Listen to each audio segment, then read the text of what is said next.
Boa tarde, meus irmãos. Seja o Senhor sempre engrandecido no nosso meio, bondade dele sobre a sua vida. Meus irmãos, eu quero estudar hoje sobre um pouco mais do sacrifício de Cristo. Eu queria que a gente ficasse realmente encantado e tocado pelo sacrifício do Senhor Jesus. O tema é: que preço foi pago? Realmente foi um preço muito grande. Eu gostaria de convidá-lo a ler aqui Isaías 53, versículo 5. Diz assim: Mas ele foi ferido por causa das nossas transgressões e esmagado por causa das nossas maldades. O castigo que nos traz a paz estava sobre ele, e por seus ferimentos fomos sarados.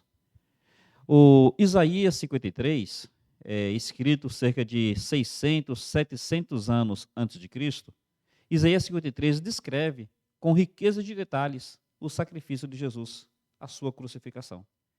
Meus irmãos, tudo na Bíblia gira em torno de Cristo, mas especificamente gira em torno de Cristo crucificado. Paulo diz que ele queria pregar a Cristo e este crucificado.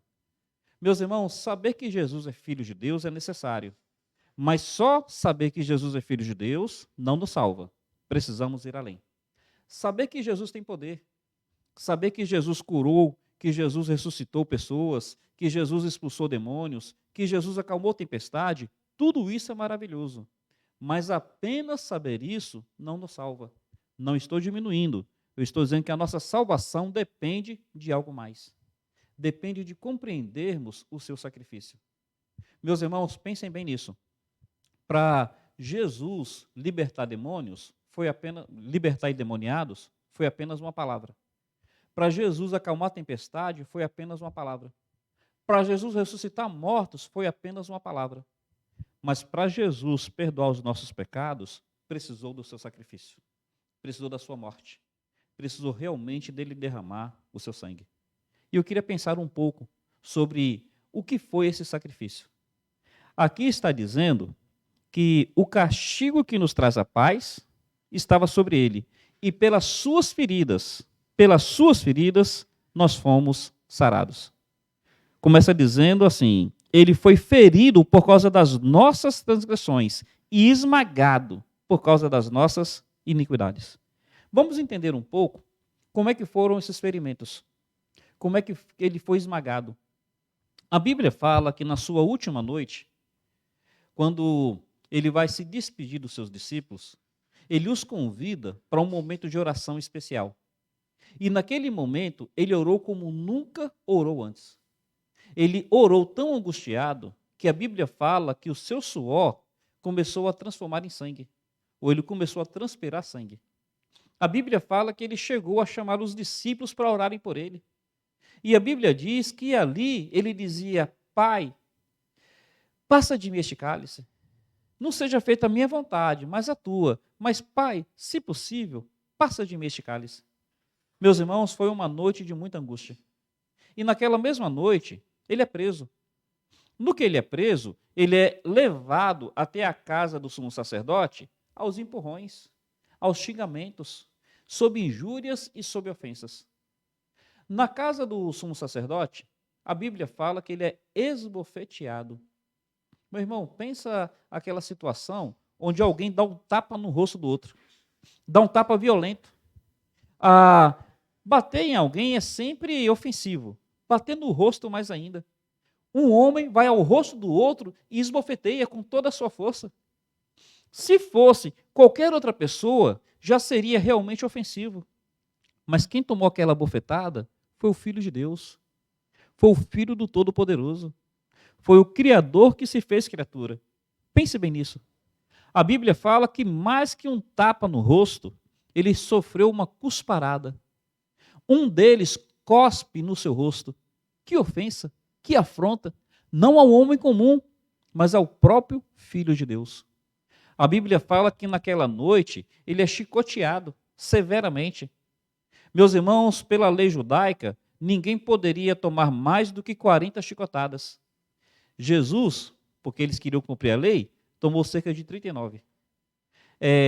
Cada chicotada daquela, o chicote daquela época, tinha cerca de 3 fios. Então, uma chicotada, pelo menos 3 fios.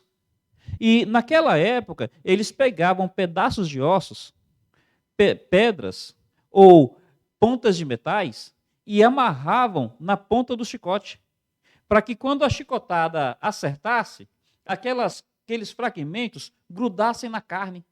E quando puxasse, tirasse tiras de pele, tirasse tiras de carne. Observe o que aconteceu com Jesus Cristo, porque pelas suas feridas, ele foi esmagado pelas nossas transgressões. Vamos ver o seu sofrimento. Tapa no rosto, cusparada, chicotadas. Pelo menos 39 chicotadas. Aí a Bíblia fala que colocaram em sua cabeça uma coroa de espinhos. E a coroa naquela época não é da maneira que a gente vê em imagens. O que a gente vê em imagens é apenas uma tiara que cerca a testa de fora a fora. Não, o capacete era a coroa era como se fosse um capacete que cobria toda a cabeça. E os espinhos daquela região eram espinhos como se fosse o quiabento do sertão baiano. Espinhos com cerca de 12 a 13 centímetros. Então, mais ou menos do tamanho de um dedo. Tente imaginar um capacete com espinhos assim sobre a cabeça de Jesus. E aí a Bíblia fala que colocaram um pano no seu rosto e batiam na sua cabeça com uma cana, um pedaço de madeira, e perguntavam: quem é que te feriu? Meu irmão, o capacete de espinhos na sua cabeça. E as pessoas batiam na cabeça dele, no capacete. O que acontecia com os espinhos? Mais e mais entravam no seu couro cabeludo. Assim foi aquela noite. Uma noite angustiante, uma noite humilhante, uma noite de afronta. Aí a Bíblia fala que eles esperaram até o outro dia para apresentarem Jesus no pretório, para apresentarem Jesus a Pilatos. Mas lembra, ele, naquela noite, está com as costas sangrando. Está com as costas em carne viva. Ele está com o seu couro cabeludo cheio de espinhos, e espinhos inflamam. Então, aquela noite, ele estava num processo de inflamação das suas feridas. No outro dia de manhã, com a carne inflamada, é possível que ele estivesse até mesmo febril. Consegue imaginar o processo? Aí ele já enfraquecido pela noite que ele não conseguiu dormir. Ele já enfraquecido pelo sangue que ele perdeu. Ele já assim, com as costas, naquele processo de inflamação, talvez de infecção, a cabeça dessa forma. Aí fazem ele carregar a cruz. E ele então coloca aquela cruz pesada sobre os seus ombros, que estavam em carne viva por causa das chicotadas. Madeira hoje, a gente faz a madeira trabalhada, a madeira lisa. Naquela época, a madeira era rústica. Então aquela madeira não era lisa sobre o seu ombro que já estava ferido. Aquela madeira rústica, cheia de farpa, que rasgava ainda mais as carnes do seu ombro. A Bíblia fala que chegou um momento que ele nem conseguiu fisicamente continuar carregando, porque estava ferido, perdeu sangue, talvez inflamado, febril. Aí alguém termina de carregar. Quando chega no lugar da crucificação, a Bíblia fala que tiram as suas vestes. E as imagens que a gente vê, ele está com roupas sumárias. Mas não, o objetivo é humilhar o máximo possível, é afrontar, é envergonhar. Então o crucificado, ele ficava completamente nu. Meus irmãos, não é um homem comum, é o Filho de Deus. Veja quanta humilhação colocaram sobre o Filho de Deus. E ele ali, nu, batem cravos no seu pulso. A tradução fala mão, mas na realidade é no pulso, porque nas mãos tem ossos. E como a Bíblia fala que nenhum dos seus ossos se quebrou, não podia ser na mão. Sem falar que com o peso do corpo, o cravo rasgaria sua carne e ele cairia. Não, tudo indica que foi no pulso.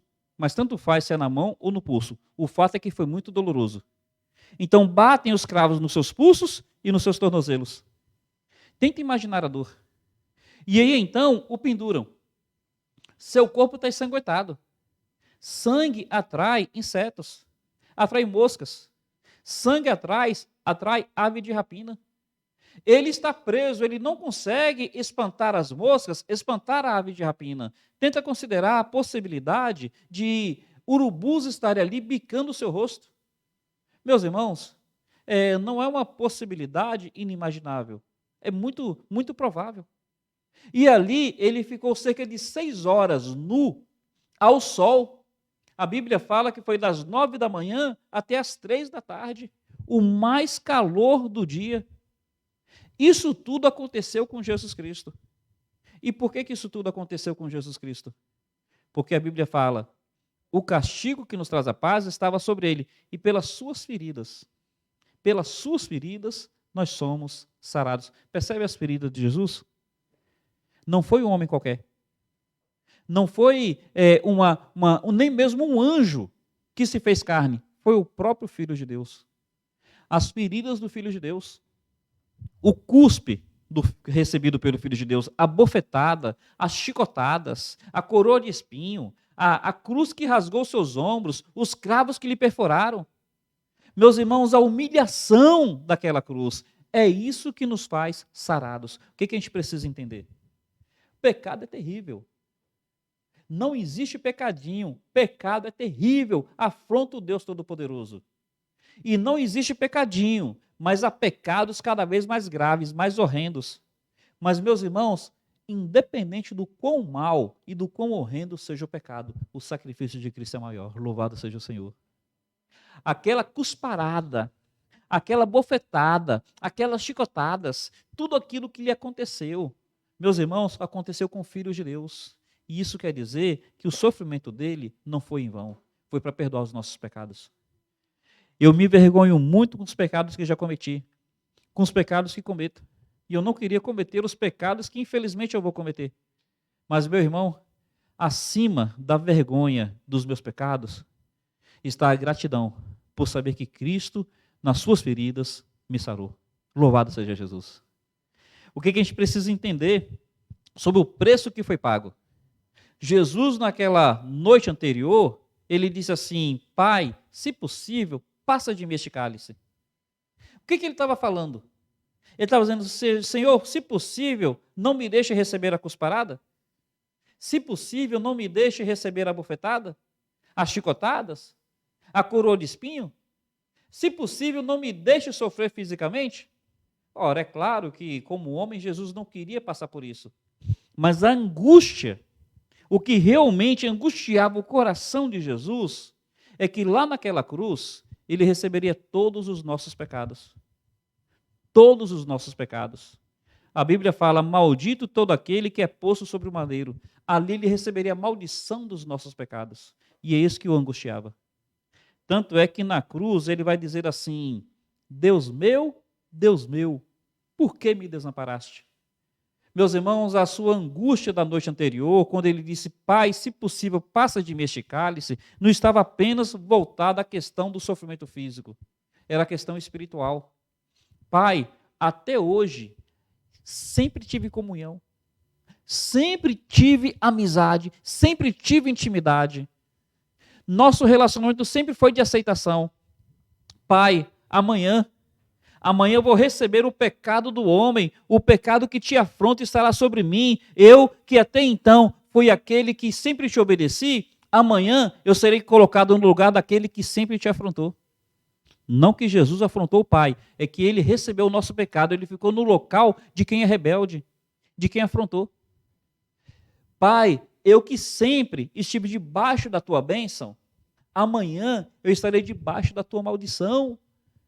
Pai, eu que sempre fui teu amigo, amanhã eu estarei na condição de teu inimigo. Percebe, meu irmão, o que foi assim, o castigo que nos traz a paz estava sobre ele? Percebe qual foi o castigo?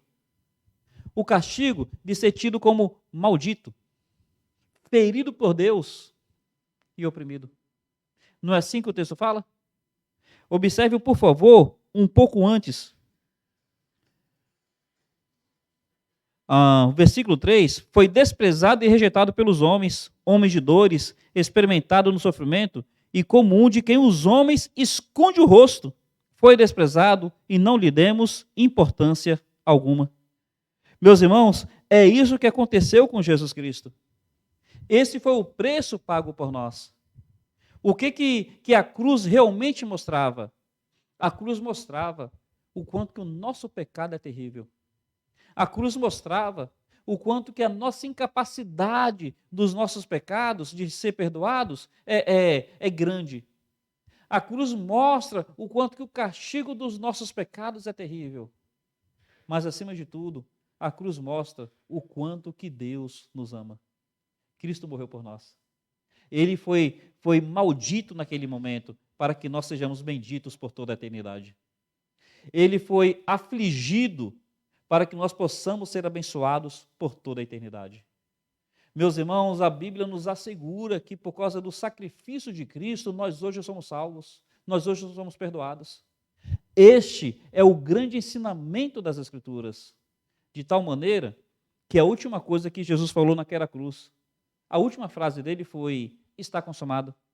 Sua última frase foi: está perdoado, está pago.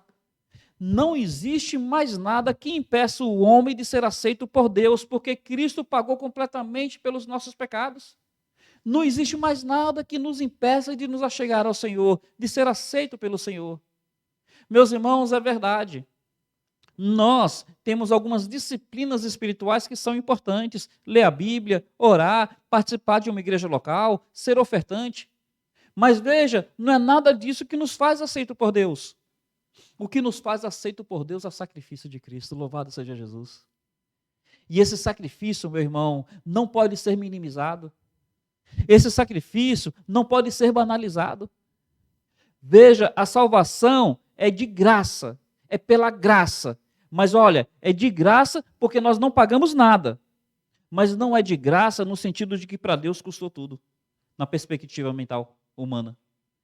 Na nossa ótica, Deus pagou tudo o que podia ser pago pelo nosso pecado. Ele abriu mão da sua glória. Ele adentrou este mundo de uma maneira simples. E tudo aquilo que a maldade do homem podia fazer, fez contra o Filho de Deus. Para nós é de graça, mas para Cristo custou tudo. Não pode ser banalizado. Não pode ser minimizado. Meu irmão, diante disso, o que nós precisamos? Primeiro, precisamos nos apropriar do completo perdão de Deus. Louvado seja o Senhor.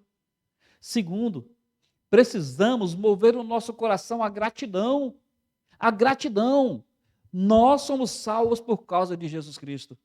Terceiro, precisamos nos entregar ao Senhor em sincera adoração. Adorar o Pai por tanta bondade. E, meus irmãos, em quarto, precisamos, pela misericórdia de Deus, nos esforçar para vivermos à altura desse sacrifício. Lá em Filipenses fala que nós devemos nos esforçar para vivermos de um modo digno do Senhor. Que grande salvação! Que preço foi pago! Que Deus, em misericórdia, nos ajude a honrar esse sacrifício tão maravilhoso. Um carinhoso abraço, que Deus te abençoe.